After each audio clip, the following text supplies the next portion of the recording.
Hello everyone, welcome back to our Fire Nursing Tutorial YouTube channel. Here, this is one of the leading cause of death for newborn worldwide, and the effects can be devastating. While other organs may recover, damage to the brain is often permanent and can lead to lifelong challenges. Here, it can happen birth asphyxia. It can happen during pregnancy, labor, or shortly after birth. Here, a major sign is when a baby doesn't cry or breathe immediately after birth. A low Apgar score at the 5-minute mark can also be a sign of poor prognosis. That is indicating the need for immediate medical attention. Here in this class, we will dive deeper into the causes, the signs and symptoms, how it's diagnosed, and most importantly, the immediate interventions that can be taken to improve the outcome for these babies. Who all have visited first time on this channel, please do subscribe and watch. Here, birth asphyxia, it is also known as perinatal asphyxia and neonatal asphyxia. It can be called by both the name, that is perinatal as well as neonatal. And then here we'll see the meaning, definition. What is birth asphyxia actually? Birth asphyxia is the failure to initiate and sustain breathing at birth, leading to decreased oxygen and increased carbon dioxide in the newborn. Here what happens, birth asphyxia is nothing but there will be the failure to start and maintain breathing at birth. That is leading to decreased oxygen and increased carbon dioxide. There will be the decreased O2 and CO2 is going to increase in the newborn. That is nothing but a birth asphyxia. Next we'll see the causes or risk factors. First one is antenatal, that is before birth.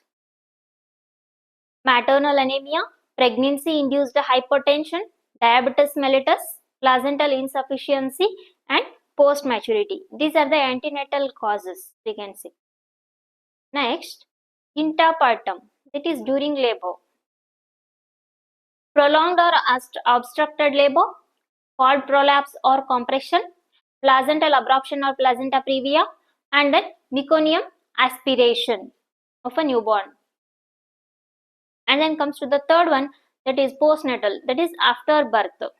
Here it may be the cause respiratory distress, prematurity or severe infections. These are the main causes and risk factors we can say. Next we'll see the pathophysiology. Here there will be the decreased oxygen. Due to the decreased oxygen, there will be the tissue hypoxia occurs. Tissue hypoxia takes place. That is, there is no oxygen supply for the tissue. Due to that, it takes anaerobic metabolism. Anaerobic metabolism is nothing but it's in a process of generating energy in the absence of oxygen. And then it leads to anaerobic metabolism leads to lactic acidosis. Here, lactic acidosis is a serious condition. It is one of the serious condition where there is an excessive buildup of lactic acid in the blood, which lowers blood pH to an acidic level. And then here, this is a pathophysiology. Here, brain, heart, kidneys, and liver are most affected. Here, in birth asphyxia, brain, neonates brain, heart, kidney and liver are most affected. And then next, it leads to multi-organ dysfunction. We can see multi-organ dysfunction, especially hypoxic ischemic encephalopathy. Here hypoxic ischemic encephalopathy is nothing but there will be the brain injury caused by lack of oxygen and blood flow to the brain. Next we'll see the clinical features. Here, first one is failure to cry or breathe immediately after birth, and then poor muscle tone, cyanosis or pallor, and then bradycardia we can see. Next clinical feature is weak or absent reflexes, and then last feature is seizures. In severe cases we can see seizures for the neonates. Next we'll see the diagnosis. Here, Apgar score at 1 and 5 minutes. Here, we'll see in that box 7 to 10. That is indicates normal. Baby appears to be normal on the Apgar score. And then comes to the second one, that is moderate asphyxia. That is 4 to 6. Here, interventions is needed until the baby's Apgar score is. And then Apgar score is stable. And then third one is a severe asphyxia, that is up to 3, 0 to 3, the baby requires immediate attention, resuscitation, and then other treatments needed for stabilizing Apgar score.